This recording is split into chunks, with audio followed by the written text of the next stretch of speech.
People are out there waging wars to bring 16-episode dramas back because apparently 12 episodes are simply not enough. Meanwhile, I'm sitting here watching Azure Spring, which has only 6 episodes, and I'm thinking, this could have been an Instagram reel instead. Let's start from the beginning.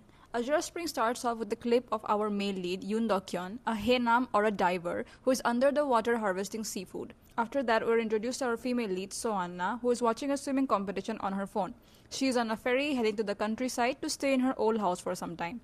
Anna is a national level swimmer who has injured her shoulder and consequently lost her edge. Now she is paralyzed by anxiety and constantly questioning what her future with swimming is going to look like. When Anna reaches her house, she finds out that she has a tenant, Do-kyun. Initially, she finds him to be a bit weird and obnoxious, and he finds her to be somewhat childish. It's a mostly enemies dynamic that they have.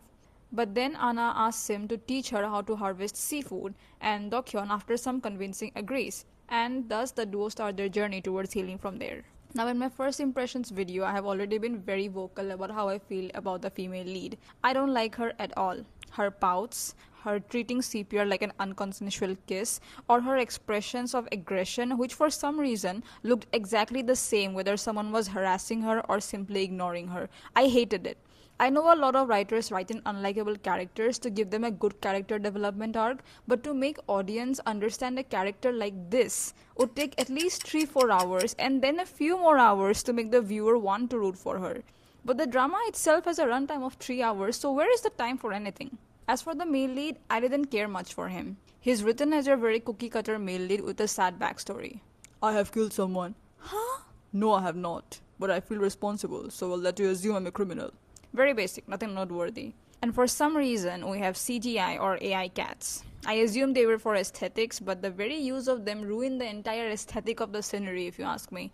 Even AI doesn't know why those cats were used. Also, we have Baek Soo-jung, and I have no idea what the point of her was. She's the AI cat of the characters, just there for the vibes. I went in to watch the drama because of the Henyo storyline they were promising, but that was barely there, and that disappointed me so much. Like, they were throwing cooking montages at me and hardly doing anything underwater.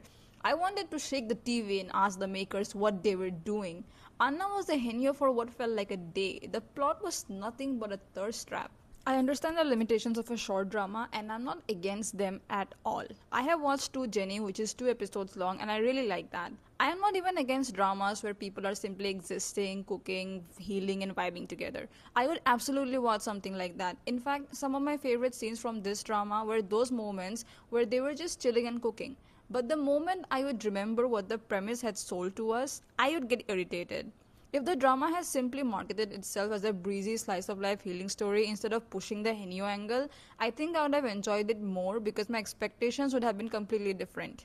Now, coming to the things that I did like about the drama, I love the breezy, do nothing mood that a lot of scenes had.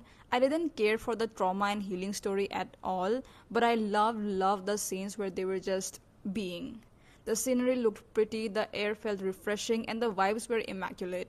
The cinematography transported me to a seaside town, and I could almost feel the salty breeze. The aesthetics of the drama, minus the fake cat scenes of course, are really very soothing. Though I have to say that the sea is so beautiful, it did most of the heavy lifting.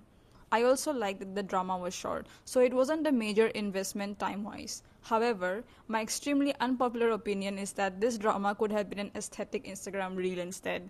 I will not recommend this drama to people actively, but I will also not ask people to avoid it like the plague. The actual plot and the delivery is average at best. It's only the atmosphere that's enjoyable. And personally, I do not think that alone is the strongest reason to watch a drama, especially when there are plenty of calming spend the day with me videos on YouTube that deliver the exact same vibe in half the runtime. What do you think about short dramas? If you watched Azure Spring, do you think it should have been a long drama or a movie instead? Let me know. In my next video, I'll be sharing my thoughts on Sold Out on You. Make sure to check that out. If you like this video, make sure to hit the like button, and if you are new here and like K-dramas, do like and subscribe. As always, I'll see you in the next one.